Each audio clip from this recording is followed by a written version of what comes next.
y'all, today we're making a quick side dish. We're making sauteed spinach, very quick and easy. In a pan, put some olive oil, some chopped onions, and once your onions are translucent, go ahead and add some garlic or fresh garlic or minced garlic, and then we're going to add some rotel tomatoes. You can add fresh tomatoes. I didn't have any, so I had rotel tomatoes here, so I went ahead and added some. I like it in my spinach sometimes.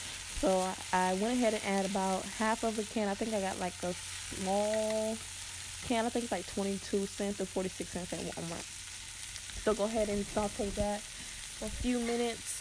And then we're going to go ahead and add some of our green seasoning, some Epis. Check out my Epis video for the recipe.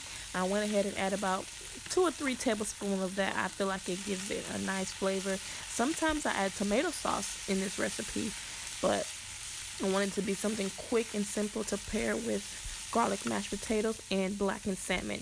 Make sure you check those videos out. They will be attached on my channel. And I hope you guys enjoyed the series. This is the last part of the 3-part series. And go ahead and continue to let that saute for a few minutes.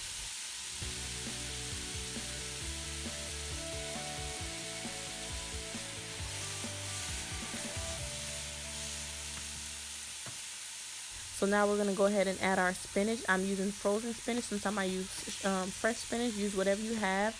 And we're going to season with a little bit of salt, pepper, garlic powder, onion powder, and literally that's it. And of course, taste and make any adjustment as you wish.